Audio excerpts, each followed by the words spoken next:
지난주에 추석 명절이 있었습니다. 다들 명절은 잘 보내셨죠? 명절을 어떻게 보내셨는지 모르겠습니다. 코로나로 인해서 좀 조심스럽기는 하지만 고향 집에 본가에 다녀오신 분들도 계실 거라고 생각합니다. 오랜만에 부모님과 친척들 만나서 즐거운 시간을 보내신 분들도 아마 계실 겁니다. 명절 때가 되면 뉴스에 꼭 나오는 분들이 있습니다. 바로 실향민들입니다. 고향에 갈 수가 없어서 고향을 잃어버린 사람이라는 뜻이죠. 마음은 있는데 갈 수가 없어서 외로워하시는 분들, 북한에서 태어나서 남한으로 내려온 후에 지금은 가고 싶어도 가지 못하시는 분들에 관한 기사가 빠짐없이 명절마다 나옵니다. 예전에는 그런 기사들 볼 때 별로 감흥이 없었습니다. 근데 나이를 조금씩 먹어서 그런지 그런 분들 보면 얼마나 고향에 가고 싶을까, 얼마나 부모님이 혹은 형제들이 그리울까 하는 생각을 하게 됩니다. 우리가 오늘 읽은 이 본문에는 그런 실향민처럼 고향 땅을 사모하는 사람이 나옵니다. 살아서는 더 이상 고향에 돌아갈 가능성이 없어서 죽어서라도 가고 싶어 하는 사람, 바로 오늘 본문에 나오는 야곱입니다. 야곱이 애굽 땅에서 산 지 어느새 17년이 지났습니다. 그의 나이 147세가 되었습니다. 스스로 살 날이 얼마 남지 않았다는 것을 느낀 야곱은 요셉을 부릅니다. 그리고 요셉에게 이렇게 말합니다. 우리 오늘 본문의 29절 말씀 같이 한번 다시 읽어보겠습니다. 29절입니다. 시작.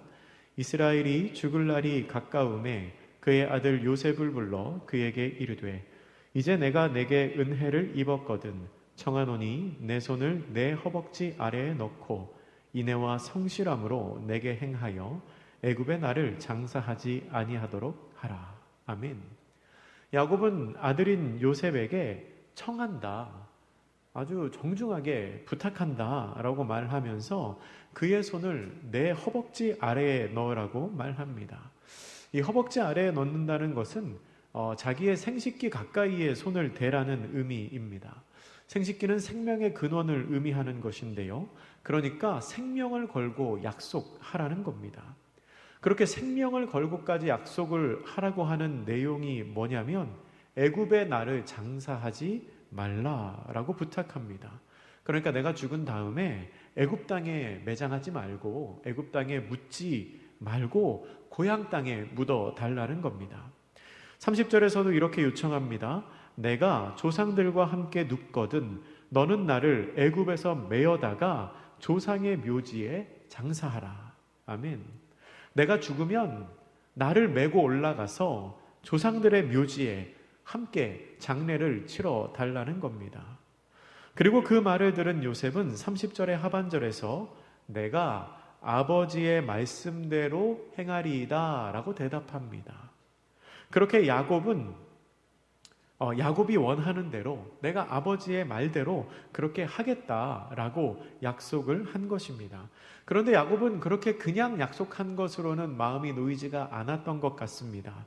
본문 31절에 보면 이렇게 말합니다. 우리 31절도 같이 한번 읽어보죠. 시작. 야곱이 또 이르되 내게 맹세하라 하매 그가 맹세하니 이스라엘이 침상머리에서 하나님께 경배하니라. 아멘. 야곱은 요셉에게 맹세하라 라고 청합니다. 그리고 요셉이 맹세하니까 그제서야 마음이 좀 안심이 되었는지 하나님께 경배를 합니다. 그러니까 자기의 마음의 소원을 이루어 주실 하나님께 미리 감사의 인사, 감사의 경배를 올려드린 것입니다. 요셉은 참으로 진지하고도 참으로 간절하게 고향 땅에 묻히기를 원했습니다. 그러면 야곱은 왜 이렇게 고향 땅에 묻히기를 원했을까요? 야곱의 생애에서 고향을 떠난 게 이번이 두 번째입니다. 먼저는 형 에서를 피해서 외삼촌 라반의 집으로 몸을 피해 갔었지요. 그리고 이번에는 기근을 피해서 온 가족이 애굽 땅으로 내려왔습니다. 그런데 그렇게 두 번 고향을 떠났는데요, 그 둘 다 자신의 의지로 고향을 떠난 게 아니었습니다. 자신의 의도가 아니라 타의에 의해서 그 땅을 떠나게 되었습니다. 자신의 의도가 아닌 타의에 의해서 떠나게 된 고향이었기에 더욱 그리워하며 더욱 돌아가고 싶었다고 생각할 수 있습니다. 그런데 그것보다 더 중요한 이유가 있습니다. 야곱이 간절히 고향 땅에 묻히고자 했던 이유, 그 이유는 그 땅이 바로 약속의 땅이었기 때문입니다. 야곱이 돌아가고 싶어한 그 땅은 야곱의 할아버지였던 아브라함에게 하나님께서 나타나셔서 주겠다라고 약속하셨던 땅입니다. 하나님께서는 창세기 12장에서 75세의 노인 아브라함에게 나타나십니다. 그리고 이렇게 말씀하시죠. 내가 너에게 보여줄 땅으로 가라 라고 말씀하셨고, 아브라함은 믿음으로 순종해서 그 길을 떠났습니다. 그 후 아브라함이 가나안에 도착했을 때 하나님이 아브라함에게 이렇게 말씀하십니다. 창세기 12장 7절에서 내가 이 땅을 내 자손에게 주리라 라고 약속을 하셨습니다. 야곱이 애굽에 오기 전에 살고 있던 그 땅이 바로 그 땅입니다. 하나님께서 아브라함에게 내 자손에게 주겠다고 약속하신 그 땅, 그 땅에서 살다가 내려온 곳입니다. 조상들에게 주신 그 약속의 땅에 자기도 함께 살고 있었기 때문에 야곱은 그 땅에 살면서 아마 심정적으로 내가 지금 약속의 땅에 살고 있다, 내가 하나님의 약속 안에 거하고 있다 라는 마음을 품고 있었을 겁니다. 근데 지금은 애굽에 내려와 있습니다. 애굽에 내려와 있으면서 그 땅을 사모하는 마음이 얼마나 커졌겠습니까? 그 하나님의 약속 안에 포함되고 싶은 마음이 매우 간절했을 것입니다. 그래서 야곱은 죽어서라도 그 땅에 돌아가기를 원했던 것입니다. 그러면 이 아들 요셉은 야곱과 했던 약속을 잘 지켰을까요? 우리 성경을 뒤로 넘겨서 창세기 50장을 한번 보겠습니다. 창세기 50장 12절부터 14절까지의 말씀을 우리 한 목소리로, 창세기 50장 12절부터 14절까지 말씀을 한 목소리로 읽습니다. 시작.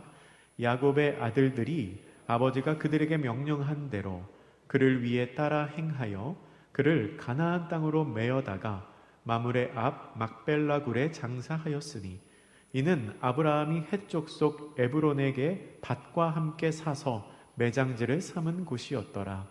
요셉이 아버지를 장사한 후에 자기 형제와 호상꾼과 함께 애굽으로 돌아왔더라. 아멘. 어떤 기록입니까? 요셉이 약속을 지킨 거죠. 야곱이 죽은 후에 요셉은 야곱을 향으로 처리합니다. 이것은 그 미라를 만들었다는 의미입니다. 그리고 나서 맹세한 대로 가나안 땅 막벨라 굴에 장사합니다. 이 막벨라 굴은 아브라함이 돈을 주고 사서 자기와 자기 후손들을 위해 이 매장지로 삼으려고 소유한, 그 가문에 소유된 땅이었습니다. 야곱은 자신이 바란 대로 약속의 땅에 돌아가게 된 것입니다. 오늘 본문의 두 번째 이야기는 야곱의 아들 요셉이 그의 아들들인 므낫세와 에브라임과 함께 야곱에게 나아가는 장면입니다. 야곱은 므낫세와 에브라임을 축복하며 그들을 자신의 소유로 삼겠다라고 말합니다. 야곱은 이번에도 굉장히 진지합니다. 이미 병세가 완연했습니다. 창세기 48장 1절, 오늘 본문 창세기 48장 1절에 보면 내 아버지가 병들었다라고 기록하죠. 이미 나이가 많고 몸에 병이 들었습니다. 그런데 그렇게 나이 많고 병든 노인이었던 야곱이 2절에 보면 요셉이 왔다는 이야기를 듣자 힘을 내어 침상에 앉습니다. 아마 그전에는 계속 누워 있었을지 모르겠습니다. 그런데 힘을 내어 침상에 앉습니다. 그리고 나서 요셉에게 에브라임과 므낫세에 대해서 말하기 시작합니다. 그런데 여러분, 이 에브라임과 므낫세에 대해서 야곱이 말한 것은 자기 앞에 찾아온 그 손자들을 보고 언뜻 생각나는 마음의 한 이야기가 아닙니다. 성경을 한번 눈으로 보세요. 사람들은 야곱에게 요셉이 왔다라고 2절에서 말합니다. 요셉이 왔다라고만 이야기를 하고요. 그리고 48장 10절에 보면 이스라엘은, 그러니까 야곱은 눈이 어두웠다라고 기록하고 있습니다. 그러면 이 야곱이 므낫세와 에브라임을 언제 알아보느냐? 8절에 가서야, 8절에 보면 그제서야 그 므낫세와 에브라임이 거기 서 있는 것을 알게 됩니다. 그때서야 눈치를 채지요. 그러니까 지금 48장 1절, 2절 이후에 야곱이 요셉에게 하는 말은 요셉이 왔다고 하는 사람들의 이야기를 듣고 야곱이 요셉을 향하여 한 얘기를 하는 겁니다. 그러니까 므낫세와 에브라임을 보고서 갑자기 생각나서 한 얘기가 아니라는 거죠. 그렇다는 것은 야곱은 아마 계속 속으로 생각했던 겁니다. 요셉이 빨리 와야 되는데, 요셉이 오면 내가 할 얘기가 있는데, 요셉이 오면 내가 이 므낫세와 에브라임 이야기를 해야 하는데, 속으로 계속 생각하고 있다가 요셉에게 그 이야기를 했다는 것입니다. 근데 그 얘기가 뭐냐면 그 므낫세와 에브라임을 내 소유로 삼겠다. 너의 아들들을 내 아들처럼 여기겠다 하는 얘기를 하고 있습니다. 그렇다면 야곱은 왜 므낫세와 에브라임을 자기의 자녀로 삼기 원했을까요? 하나님께서 나에게 주신 약속, 야곱에게 주신 그 약속 안으로 그 후손들이 들어오기를 원했기 때문입니다. 오늘 본문 48장 3절과 4절 말씀입니다. 3절 4절 같이 읽습니다. 시작. 요셉에게 이르되 이전에 가나안 땅 루스에서 전능하신 하나님이 내게 나타나사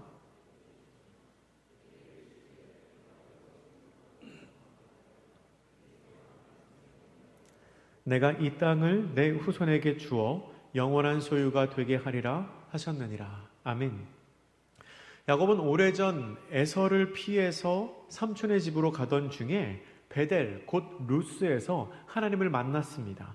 창세기 28장에 기록되어 있죠. 그리고 나서 한 번 더 베델로 올라간 적이 있는데요. 그때가 언제냐면 가족 안에 어려운 일이 생겼을 때입니다.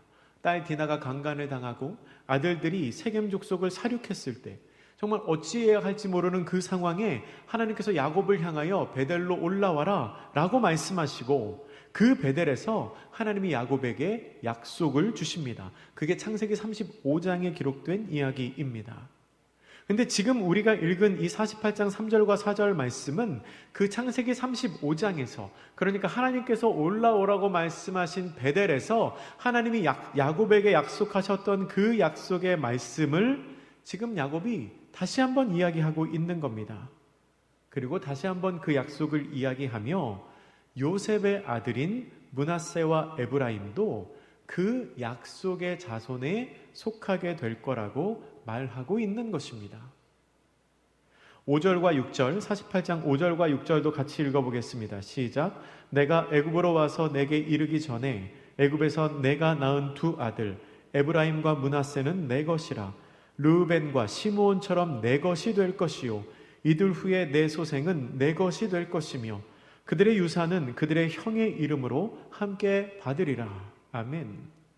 에브라임과 므낫세가 야곱의 장남과 차남인 르우벤과 시므온처럼 될 거라는 겁니다.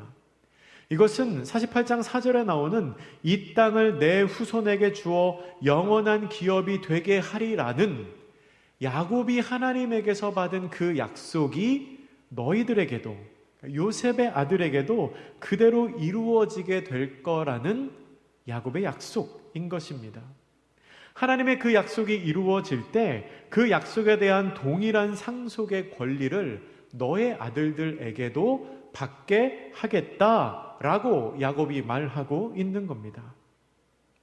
야곱이 이 약속에서, 이 말씀에서 약속한 것처럼 에브라임과 므낫세는 후에 이스라엘 12지파 중에서도 아주 큰 지파로 성장을 하게 됩니다. 그리고 가나안 땅 분배에도 지파의 이름으로 땅을 분배받게 되지요. 야곱이 요셉의 두 아들을 각별하게 챙겼던 이유를 학자들은 라헬을 통해서 더 많은 자식을 얻지 못한 것이 아쉬워서 그렇게 했다라고 설명하기도 합니다. 요셉이 가장 사랑했던 아내가 라헬이지요. 근데 그 라헬에게서는 많은 출생이 없었습니다.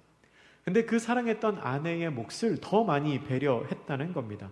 그래서 7절에서도 라헬을 언급했다라고 설명합니다.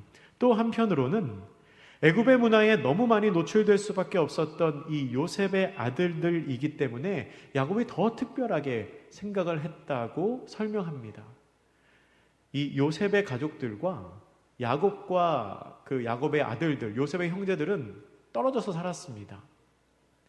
그런데 이 야곱의 아들들이 함께 살면서 같은 문화를 형성하고 유대인으로서의 정체성을 잘 지켜갈 그때 요셉과 그 아들들은 동떨어져서 사니까, 게다가 요셉의 아내, 그러니까 므낫세와 에브라임의 엄마는 이방신의 제사장의 딸이었기 때문에 당연히 유대인의 정체성을 세워가는데 어려움을 겪을 것 같아서 야곱이 더 많이 그들을 챙겼다고 설명하기도 합니다. 어찌됐든 그런저런 이유가 있겠지만 결국에 야곱이 원한 것은 뭐였냐면 이 므낫세와 에브라임이 하나님의 약속 안에 거하게 되는 것, 하나님의 약속 안에 거해서 그 하나님의 약속으로 말미암아 은혜를 함께 누리게 되는 것, 그것을 원했다는 것입니다. 여러분, 오늘 본문을 관통하는 키워드는 약속입니다. 야곱은 자기 자신이 하나님께서 조상들에게 주신 약속 안에 계속해서 속해 있기를 원했습니다. 하나님께서 우리 조상들에게 허락하신 그 약속 안에 계속해서 속하기를 원해서 내가 죽어서라도 그 땅에 돌아가면 좋겠다라고 소원했습니다. 또한 야곱은 자기의 후손들이 하나님께서 나에게 주신 약속 안에 거하기를 원했습니다. 하나님께서 나에게 주신 약속, 그 땅에 관한 약속, 후손에 관한 약속을 기억하며 내 자녀들이 그 약속 안에 머무르기를 원하고 그 약속 안에 머무르면서 하나님께서 주시는 복을 받아 누리기를 원했다는 겁니다. 아브라함 이후로 그 후손들에게는 하나님께서 아브라함에게 맺으신 그 땅과 자손에 관한 약속이 계속해서 흘러가고 있습니다.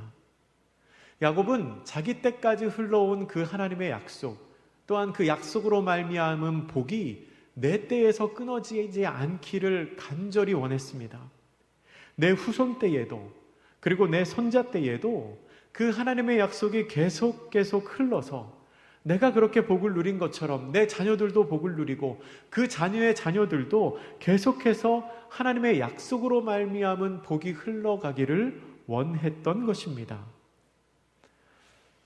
잠깐 우리 얘기를 좀 해보겠습니다. 여러분, 좀 뜬금없는 질문이지만 여러분 요새 어떻게 행복하십니까? 잘 살고 계십니까? 나는 행복하다 하시는 분 손 한번. 예, 감사합니다. 예. 손 드셨어요. 제가 사람이 없어서 손 내려 그런 거 아니고 손 드셨어요. 예. 이제 조금 들까 말까 하셨던 분들은 아쉬우시겠지만 감사합니다. 제가 얼마 전에 신문에 나오는 기사를 하나 봤어요. 신문에 나오는 기사를 봤는데 그 기사의 요지가 뭐냐면 요즘 우리는 행복을 강요당하는 시대에 살고 있다라는 내용의 기사였습니다. 행복을 강요당하는 시대. 이게 뭔가 하면 요새 여러 가지 행복에 대한 방법론이 참 많고, 그리고 사용하기만 하면 행복해질 것 같은 제품들도 많이 나온다는 거예요. 뭐 제품 안에 행복을 막 붙이는 거죠. 행복주택, 행복도시, 뭐 행복페이, 행복카드, 행복주택에 살면 다 이렇게 행복할 것처럼 광고하는. 그런데 누구나 행복을 바라고 누구나 행복을 말하지만 사실 역설적으로 우리 사회를 보면 불행한 사람들, 힘든 사람들이 점점 더 많아진다는 겁니다. 작년 한 해 동안 우울증, 조울증, 우울증과 조울증 이런 것들을 합쳐서 기분장애라고 표현하더라고요. 요새 그 기분장애 치료를 받은 환자가 100만 명을 넘었다고 합니다. 역대 최다 수치를 이미 넘어간 거죠. 근데 그 기사에서 말하는 참 재미있으면서도 슬픈 우리의 단면, 현상은 뭐냐면 지금 우리는 뭐 욜로, 지금 내 삶이 행복한 게 중요하다, 혹은 힐링, 아니면 소확행, 소소하지만 확실한 행복, 이런 것들을 막 추구하면서 살아간다고 하는데, 근데 그렇게 표현되는 행동을 하면서 별로 행복하지 않으면서도 행복하다고 말해야 될 것 같은 사회 속에서 살아간다는 거예요. 그러니까 사실은 별로 행복하지 않은데 행복하다고 말해야 될 것 같은 사회, 상황 속에서 살고 있다는 겁니다. 예를 들면 이런 거죠. 인스타에 보니까 맛집이 있어요. 인스타 맛집이 있는데 이 인스타 맛집에서 식사하는 사람들 보니까 너무 행복해 보여요. 그래서 나도 찾아간 거죠. 찾아가서 그 사람들이 먹은 것과 똑같은 메뉴를 먹습니다. 자, 근데 그 행복해 보이는 사람들과 똑같은 메뉴를 먹으면 행복할까요? 뭐 행복할 수도 있고 안 행복할 수도 있죠. 그런데 그렇게 안 행복할 수도 있는데 다른 사람들이 다 행복하다고 하니까 그런 상황에 있는 나도 마치 행복해야 될 것 같아서 행복한 척을 하는, 사실은 굉장히 실망스럽고 내 스타일도 아니고 맛도 없는데 그래도 여기 온 게 이제 본전 생각도 났고 그러니까 사진을 막 예쁘게 찍어서, 사진 찍을 때는 좋은 척 하면서 찍어가지고 올리면서 너무 행복해요 라고 말해야 되는 그런 상황 속에서 우리가 살고 있다는 겁니다. 그걸 행복을 권하는 사회라고 표현하면서 그렇게 가짜 행복이 많을수록 사실 우리의 삶은 더 불행해질 수 있다라고 소개하는 글을 봤습니다. 그러면 진짜 행복은 뭘까? 진짜 행복. 어떻게 하면 진짜 행복할까? 전문가들은 먼저 행복하게 살아야 한다, 혹은 내 삶은 행복해야 한다라는 고정관념을 버려야 된다고 말합니다.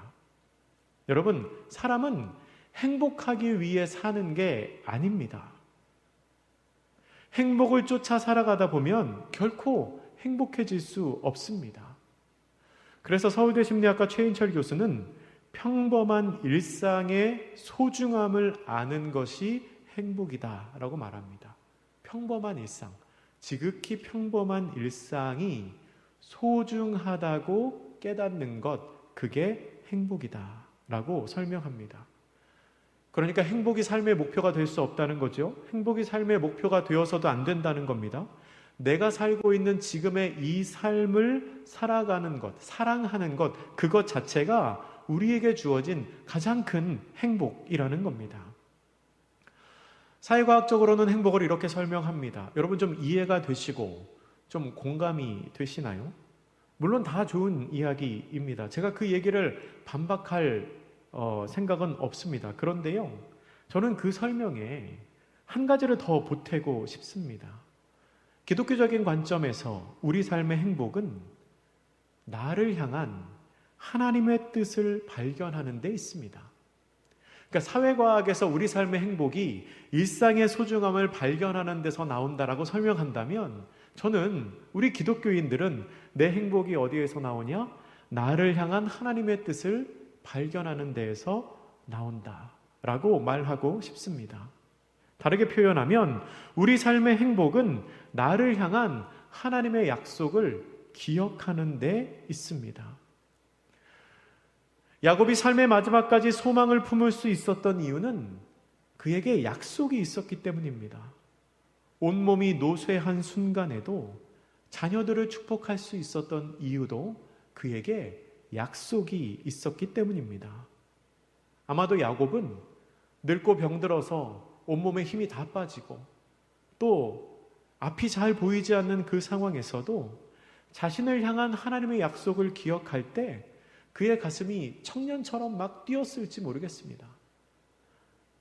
비록 나이는 많고 몸에 힘은 없고 앞은 안 보이지만 내가 좀 있으면 약속의 땅에 돌아간다 라고 생각할 때, 내가 나에게 주신 그 약속을 내 자녀들에게 물려준다 라고 생각할 때 그 마음이 얼마나 설레고 얼마나 기뻤을까요?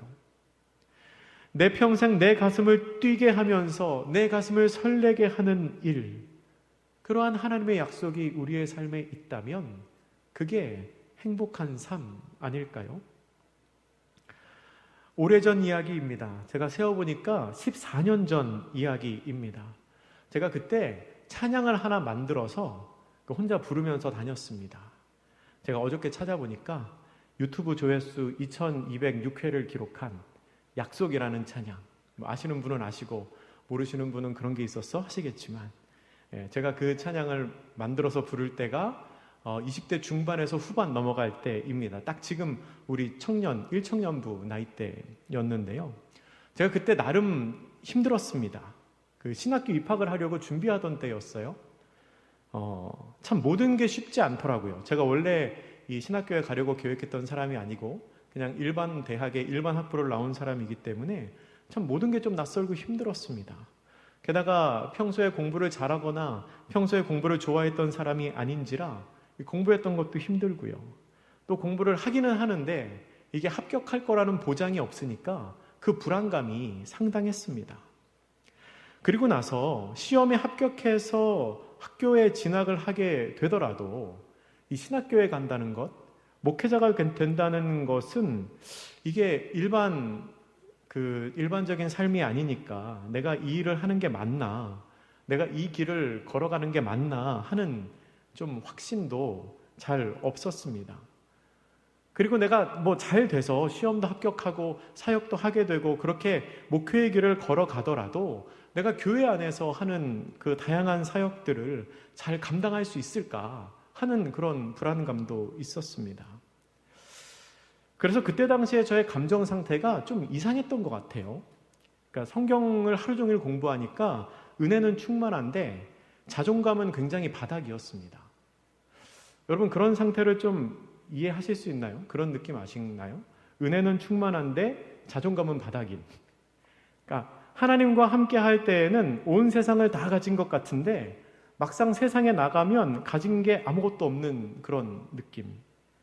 은혜 받을 때는 모든 걸 다 할 수 있을 것 같은데 막상 내가 뭔가를 하려고 하면 내가 할 수 있는 게 아무것도 없다는 게 깨달아지는 그런 낙심. 제가 한동안 그런 좀 복잡한 마음 상태를 겪었었던 적이 있습니다. 근데 어느 날 문득 깨달아지는 게 있더라고요. 그게 뭐냐면 저는 저한테 아무것도 없는 줄 알았습니다. 잘하는 것도 할 수 있는 것도 너무 이 미래에 대한 것도 막 너무 암울하고 답답하고 아무것도 없는 줄 알았는데 저한테 있는 게 있더라고요. 제가 가지고 있는 게 있었습니다. 그게 뭐냐면 저한테 말씀하셨던 하나님의 약속이 있었습니다.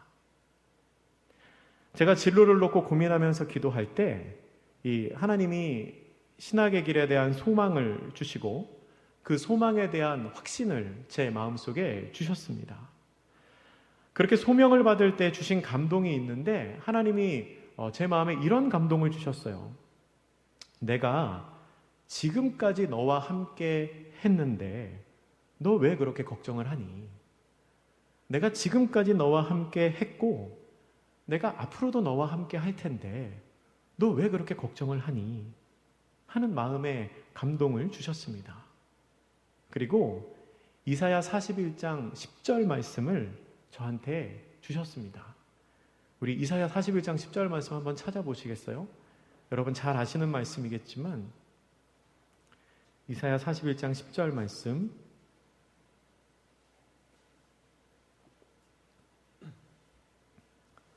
찾으셨으면 우리 같이 읽겠습니다. 시작.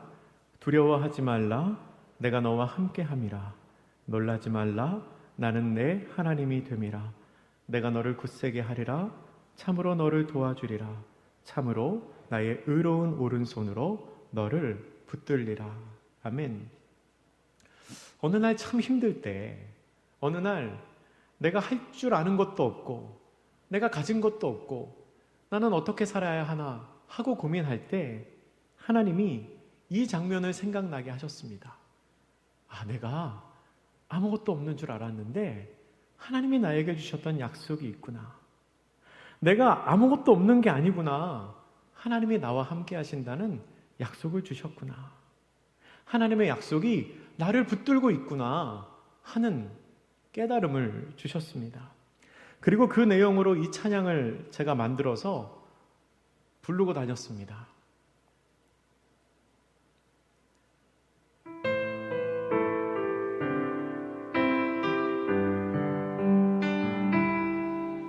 내가 지금까지 살아오는 동안에 주님이 늘 함께 하시니 내가 사는 동안 주 이름 찬양하며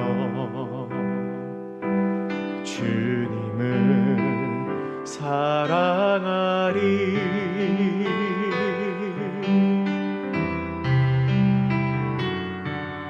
어떤 두려움도 나를 막지 못하리.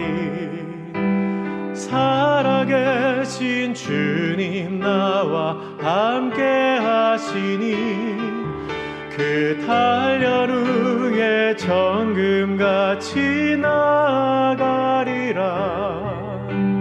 주의 약속 믿으며. 제가 이 찬양을 만들어서 그 입시를 준비하는 내내 학교에 가는 지하철에서 혼자 부르면서 다녔던 기억이 있습니다. 그리고 하나님께서는 저에게 말씀하시고 저에게 약속하신 대로 제 삶을 붙들고 제 삶을 이끄셔서 여기까지 인도해 주셨습니다. 사랑하는 청년 여러분, 여러분을 향한 하나님의 약속을 꼭 기억하시기를 축복합니다. 그리고 그 약속을 믿으시기를 바랍니다. 나를 믿어서는, 내 계획을 믿어서는 이 세상에서 소망이 없습니다. 세상에서 말하는 행복하기 위한 방법을 따라가서는 절대 행복을 얻을 수 없습니다. 오직 나를 향한 신실하신 하나님의 약속, 그 하나님의 뜻대로 살아갈 때 우리 삶에 참된 행복과 참된 기쁨이 있습니다. 혹시 저는 아직 저를 향한 하나님의 약속이 뭔지 모르겠는데요, 저는 아직 저를 향한 하나님의 뜻을 모르겠는데요 하시는 분 있으신가요? 그러면 구하면 됩니다. 하나님, 내가 하나님의 말씀을 붙잡고 하나님의 뜻을 찾사오니 주님, 저에게 말씀해 주세요. 저에게 약속을 주세요. 구하면 하나님께서 반드시 여러분에게 하나님의 뜻을 허락해 주실 겁니다. 그러면 하나님과의 그 만남이, 하나님과의 그 약속이 여러분의 삶을 붙들고 여러분의 삶을 끌고 갈 겁니다. 야곱의 평생이 그러했습니다. 루스에서의 약속이 그의 삶을 붙들어서 그의 삶을 끌고 갔습니다. 야곱은 늙어서도 하나님의 약속 안에 거하기를 원했고요, 자신의 후손들도 그 약속 안에 속하기를 원했습니다. 여러분, 이 땅에서 한 번 사는 삶입니다. 아무런 의미 없이, 아무런 목적 없이 사는 것이 아니라 야곱처럼 하나님의 약속에 붙들려 살아가시기를 축복합니다. 마지막으로 한 가지 얘기만 더 하고 마치겠습니다. 오늘 본문에는 비밀이 하나 있습니다. 반전이라고 표현하고도 싶습니다. 바로 오늘 본문의 시작인 47장 27절 말씀입니다. 47장 27절 말씀 이렇게 기록합니다. 이스라엘 족속이 애굽 고센 땅에 거주하며 거기서 생업을 얻어 생육하고 번성하였더라. 아멘. 여러분, 이 말씀 성경을 쭉 읽다 보면 그냥 지나치기 쉬운 말씀입니다. 그리고 이 말씀을 지나치고 뒤에만 보면 마치 이 47장의 후반부와 48장은 그저 노쇠한 야곱의 이야기처럼 보입니다. 근데 여러분, 성경은 노쇠한 야곱을 말하고 있는 것 같지만 사실 그 전에 이미 그를 향한 약속을 이루어 가시는 하나님에 대해서 말하고 있습니다. 이스라엘 족속이 비록 약속의 땅이 아닌 고센 땅에 거주하고 있지만 거기에서 생육하고 번성했다는 겁니다. 야곱은 늙어가지만, 그리고 그의 후손들은 지금 약속의 땅이 아닌 이방 땅에 거하고 있지만 하나님께서는 그들을 향한 약속을 신실하게 기억하셔서 지금 이 시간 그 약속을 이루어 가고 계시다는 겁니다. 여러분, 비록 내 삶이 지금 좀 어둡고 답답하고 앞이 보이지 않는 것 같을지라도 하나님께서는 이미 우리를 향한 약속을 완성하고 계십니다. 하나님이 이루어 가고 계십니다.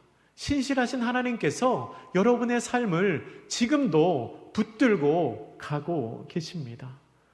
그 하나님의 약속을 기억하고 그 하나님의 약속에 붙들려 살아가는 복된 성도님들, 사랑하는 복된 청년들 되기를 주님의 이름으로 축복합니다.